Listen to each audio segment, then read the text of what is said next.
కేంద్ర ప్రభుత్వము ప్రధానమంత్రి నరేంద్ర మోడీ గారు పివి నరసింహారావు గారిని మరి వారి సేవలను గుర్తించి మన తెలుగువాడైనటువంటి పివి నరసింహారావు గారికి ఈరోజు భారతదేశ అత్యున్నత పురస్కారమైనటువంటి భారతరత్న ఇవ్వడము నేను ప్రత్యేకంగా వారికి మనస్ఫూర్తిగా ధన్యవాదాలు తెలుగు ప్రజల తరఫున నేను తెలియజేస్తా ఉన్నాను. అదే పాటు చౌదరి చరణ్ సింగ్ మరి వారికి కూడా భారతరత్న ఇవ్వడము, ఉత్తరప్రదేశ్ చెందినటువంటి చరణ్ సింగ్ రైతు కుటుంబం నుంచి రాజకీయాలకు వచ్చి దేశ ప్రధానిగా ఎదిగి ఒక రైతు పక్షపాతిగా, పేద ప్రజల పక్షపాతిగా చరణ్ సింగ్ సేవలు అందించిన విషయం మనకందరికీ తెలుసు. ఎమర్జెన్సీకి వ్యతిరేకంగా పోరాడినటువంటి వ్యక్తి చౌదరి చరణ్ సింగ్. అదేవిధంగా వ్యవసాయ రంగంలో మరి సంస్కరణలు తీసుకురావాలని, నూతన వ్యవసాయ విధానం దేశంలో ప్రవేశపెట్టాలని, హరిత విప్లవానికి పితామహుడుగా వివరించినటువంటి మరి ప్రొఫెసర్ ఎంఎస్ స్వామినాథన్ గారు కూడా ఈరోజు భారతరత్న పురస్కారం ఇవ్వడము, అది స్వామినాథన్ గారికి ఇచ్చినట్టు కాదు, ఈ దేశంలో ఉన్నటువంటి రైతు సమాజానికి, రైతులందరికీ భారతరత్న ఇచ్చినట్టే మనం చేస్తా ఉన్నాను. స్వామినాథన్ గారు సూచించినటువంటి సంస్కరణల కారణంగానే దేశంలో ఈరోజు ఫుడ్ సెక్యూరిటీ, ఆహార భద్రతకు బాటలు వేశారని చెప్పి మనం చేస్తా ఉన్నాను.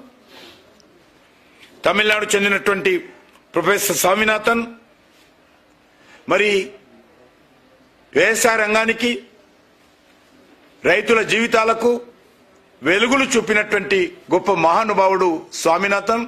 ఈ సందర్భంగా చౌదరి చరణ్ సింగ్ కుటుంబానికి, స్వామినాథన్ కుటుంబానికి, అదేవిధంగా మన తెలుగు ప్రజల ముద్దుబిడ్డగా దేశ ప్రధానమంత్రి వరకు సేవలు అందించినటువంటి పివి నరసింహారావు కుటుంబ సభ్యులకు మనస్ఫూర్తిగా నా తరఫున మరి అభినందనలు తెలియజేస్తా ఉన్నాను, శుభాకాంక్షలు తెలియజేస్తా ఉన్నాను.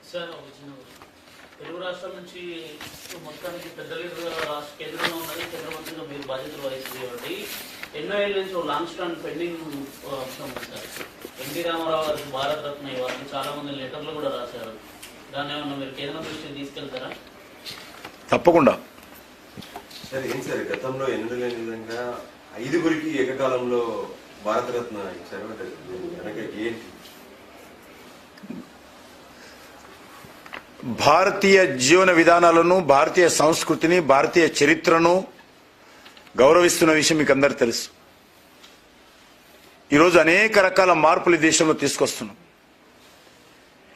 స్వాతంత్ర సమరయోధులు ఏదైతే ఆజాద్ కా అమృత్ మహోత్సవ్ సందర్భంగా అనేక మంది నిర్లక్ష్యానికి గురి కాబడినటువంటి వాళ్ళు, అణిచిపెట్టబడ్డ వాళ్ళటువంటి జీవితాలను వెలుగు తీసుకొచ్చి వాళ్ళందరినీ సన్మానించడం, చివరకు మన తెలుగు బిడ్డగా, తెలుగు తేజంగా, మరి విప్లవ జ్యోతిగా పేరు పొందినటువంటి అల్లూరి సీతారామరాజు యొక్క 125వ జయంతి ఉత్సవాలను కూడా మరి భారత ప్రభుత్వం మొదటిసారిగా నిర్వహించడము, దానికి ప్రధానమంత్రి గారు స్వయంగా భీమవరం వెళ్లడము, రాష్ట్రపతి గారు స్వయంగా హైదరాబాద్కు వెళ్లడము, ఈ రకంగా అనేక రాష్ట్రాలలో భారత ప్రభుత్వము ఈ రకమైనటువంటి కార్యక్రమాలు చేయడం జరిగింది.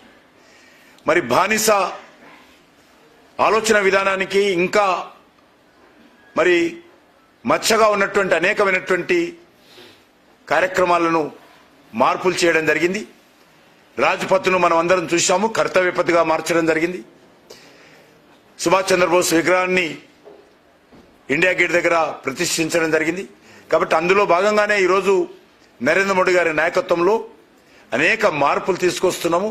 ఆ మార్పుల్లో భాగంగానే ఈరోజు మన యొక్క పివి నరసింహారావు గారు కావచ్చు, చౌదరి చరణ్ సింగ్ గారు కావచ్చు, లేకపోతే ఎంఎస్ స్వామినాథన్ గారు కావచ్చు, గతంలో లాల్ కృష్ణ అద్వానీ గారు కావచ్చు, భారతరత్న పురస్కారం ఇవ్వడం జరిగింది. ఏదైనా కూడా దేశం కోసం, దేశ గౌరవాన్ని, దేశం కోసం సేవలు అందించిన వారిని గౌరవించేటువంటి సాంప్రదాయం ఒక్క భారతీయ జనతా పార్టీకే ఉంది. నరేంద్ర మోడీ గారి నాయకత్వంలో ఆ దిశలో మేము అనేక కార్యక్రమాలు తీసుకుంటున్నాం. భవిష్యత్తులో కూడా ఈ రకమైనటువంటి కార్యక్రమాలు తీసుకుంటాం. సార్, దేశ తొలి ప్రధానిగా పనిచేసినటువంటి నెహ్రూను ఉభయ సభల్లో నెహ్రూ పైన ఆరోపణలు చేశారు. ఒకవైపేమో ఆ తర్వాత 9వ ప్రధానిగా పనిచేసినటువంటి పివికి భారతరత్న ఇచ్చారు. అంటే దీంట్లో ఏమైనా రాజకీయ పివి నరసింహారావు గారు పార్టీ పట్ల కానీ అవలంబించినటువంటి కొన్ని విధానాల పట్ల కానీ అప్పుడప్పుడు విమర్శిస్తూ దాంట్లో తప్పులేదు. కానీ ఆయన చేసినటువంటి గొప్ప కథని విశాల హృదయంతో మేము అప్పుడప్పుడు ఈ రకమైన రాజకీయాలకు అత్యధికంగా కూడా ఆలోచన చేయాలి. కాబట్టి అందులో భాగంగానే ఈ రకంగా చేస్తాం. మొత్తము కాంగ్రెస్ పార్టీ అధ్యక్షుడు ఉండే పివి నరసింహారావు గారు, ప్రధానమంత్రి ఉండే, ఆ విధానాలను మేము అంగీకరించాం కదా. కానీ వ్యక్తిగతంగా ఆయన గొప్ప వ్యక్తి, గొప్ప మేధావి, స్వతంత్ర సమయోధుడు, దేశం కోసం పనిచేసినటువంటి మంచి జాతీయవాది, మంచి రచయిత. కాబట్టి ఆయనను గౌరవించడం మా యొక్క బాధ్యత.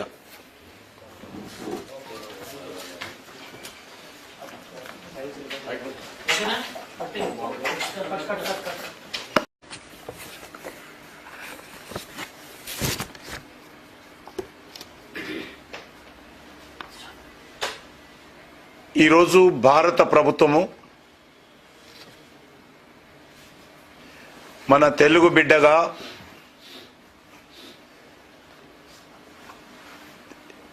దేశానికి ఎనలేవ సేవ చేసినటువంటి పివి నరసింహారావు గారికి, అదేవిధంగా వ్యవసాయ రంగంలో మార్పులకు, రైతుల జీవితాల్లో వెలుగుల కోసం కృషి చేసినటువంటి మరొక ప్రధానమంత్రి చౌదరి చరణ్ సింగ్ గారికి, అదేవిధంగా హరిత విప్లవ పితామహుడు ప్రొఫెసర్ ఎంఎస్ స్వామినాథన్ గారికి భారతరత్న ప్రకటించడము చాలా శుభ పరిణామము. నేను ఈ సందర్భంగా ప్రధానమంత్రి నరేంద్ర మోడీ గారికి హృదయపూర్వకమైనటువంటి కృతజ్ఞతలు తెలియజేస్తా ఉన్నాను. ప్రముఖ జాతీయవాది, రాజనీతిజ్ఞుడు, బహుముఖ ప్రజ్ఞాశాలి, రచయిత, స్వతంత్ర సమరయోధుడు, భారత మాజీ ప్రధానమంత్రి పివి నరసింహారావు గారు మరి